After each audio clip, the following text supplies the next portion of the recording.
There is a bird outside your window right now that knows your schedule better than most people in your life do. It knows what time your lights come on. It knows which window you appear at first. It knows the difference between the days you come outside early and the days you stay in. It has been tracking this quietly without your awareness for weeks, maybe months. You have probably seen it. The same bird, same branch, same window, same time, every single morning. And you told yourself it was coincidence. It was not coincidence. What that bird is doing outside your window every morning is one of the most sophisticated things happening in your yard.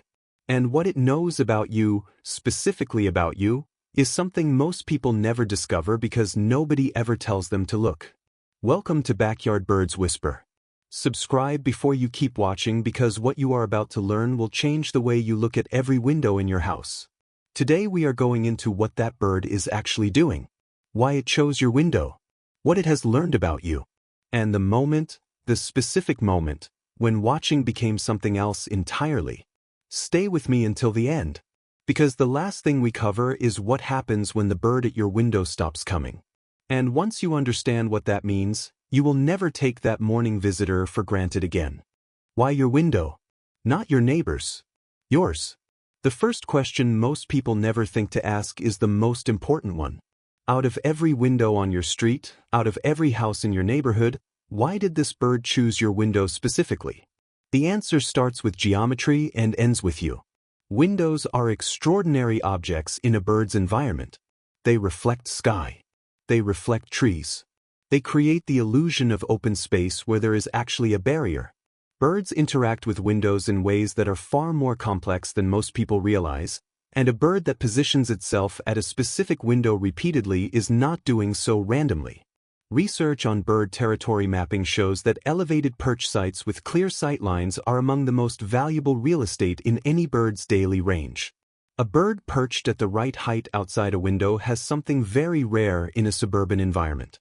A fixed observation point with a clear view in multiple directions, shelter from the prevailing wind, proximity to a known food or water source, and critically, a direct sight line into the space where the large animal it has been monitoring spends most of its time. That large animal is you. Your window is not just a perch. It is an observation post. And the bird that returns to it every morning has selected it with the same precision it would use to select a nesting site or a winter roost. It is there because that specific location gives it the best available information about the most important variable in its immediate environment. What it has learned about you. The detail will surprise you. Once a bird establishes a regular observation post at your window, what it learns about you accumulates with a speed and precision that most people would find genuinely unsettling if they understood it fully. It learns your wake time. Not approximately. Specifically.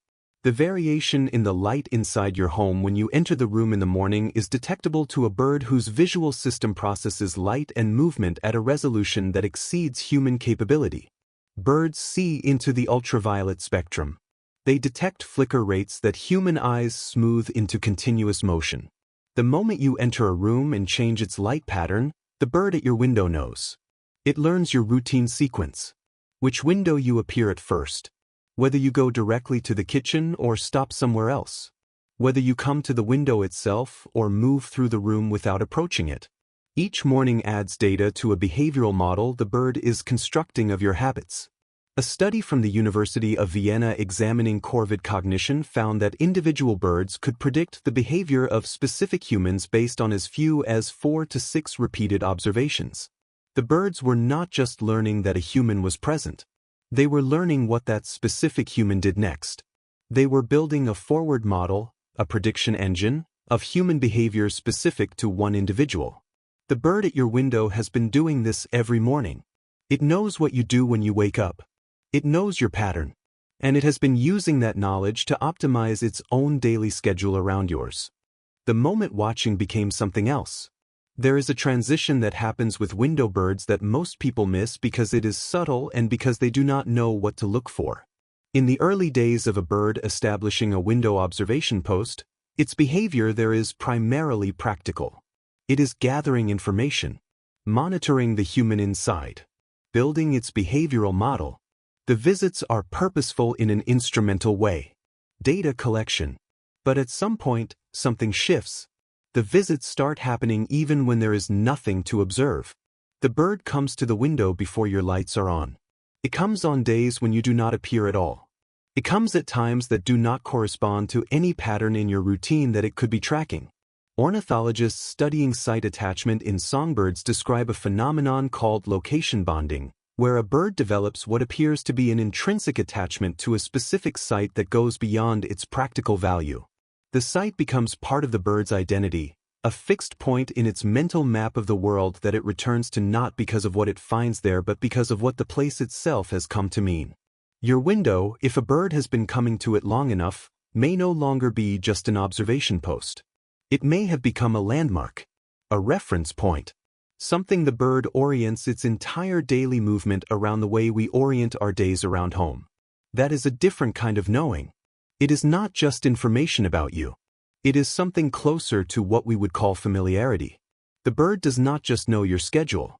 It knows your window the way it knows the oak tree where it roosts, as a place that is part of its world. What the bird at your window is actually communicating. Here is something most people never consider. The bird at your window is not just watching you. In many cases, it is also producing sound while it watches. And that sound is not random. Male songbirds that establish regular window observation posts frequently sing from those positions. Most people assume the bird is singing at the window because the window reflects a rival, triggering territorial song. That does happen. But it is not the only explanation, and in many cases it is not the correct one. Research on dawn song behavior in cardinals and song sparrows has shown that regular singing from a fixed elevated perch near a human dwelling, particularly when that singing occurs at consistent times that correlate with the human's morning routine, functions differently from territorial song. The acoustic structure is different.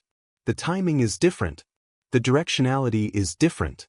What some researchers have begun calling proximity vocalization is a softer, more variable song pattern produced by birds that have habituated to a specific human and appear to produce it in response to that human's presence or movement rather than in response to rival birds. In plain language, some birds sing at your window because you appeared at it. Not to defend territory. Not because of a reflection. Because you are there and something in the bird's behavior produces song in response to your presence specifically. Whether that constitutes communication in any meaningful sense is still being studied.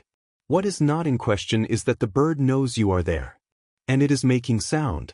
What you can do that changes everything. Most people who discover they have a regular window bird make the same mistake. They go to the window to look at it. Directly. Immediately. With focused attention and an oriented body and a face pressed close to the glass. And the bird leaves. Everything we know about how birds read human behavior tells us why. Direct approach. Sustained gaze. Body oriented toward the bird. These are the behavioral signatures of predatory attention. The bird that has been calmly observing you from outside has just seen you become a threat. What works instead is almost the opposite. When you notice the bird at your window, continue what you were doing. Move through the room as you normally would. If you want to observe it, do so obliquely from an angle without facing the window directly, using peripheral vision rather than focused gaze. Over time, if you do this consistently, something remarkable happens. The bird stops reacting to your movement at all. It stays at the window while you move through the room. It stays while you approach the window from the side. Eventually it may stay while you stand directly at the glass, because it has learned that your presence at the window does not change into something dangerous. That progression, from bird that flushes when you appear to bird that holds its position while you watch, is one of the most rewarding things a backyard birder can experience. It takes patience. It takes consistency. It requires you to suppress every instinct to look directly and approach closely. But when it happens, what you have is a wild animal that has decided your presence at your own window is simply part of the world it lives in. That is not a small thing. I want to end with the thing I told you I would tell you at the beginning. What happens when the bird at your window stops coming? Most people experience this at some point. The bird that was there every morning simply is not there one day. And then the next day. And then a week goes by and the branch outside the window is empty every morning and you find yourself looking for it without quite knowing why. What you are feeling in that moment is the loss of something you did not know you had built. A relationship conducted entirely through glass, entirely without words, entirely without the bird ever knowing that you noticed it, that you looked forward to it, that its presence had become part of what morning meant to you. Birds have shorter lives than we do.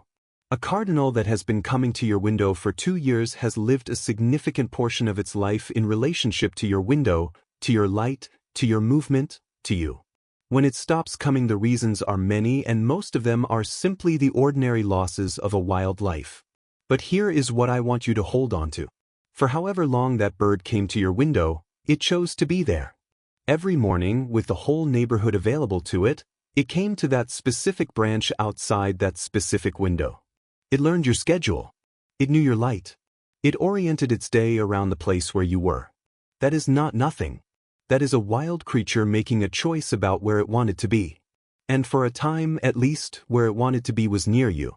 The next time you see a bird at your window, I hope you look at it a little differently.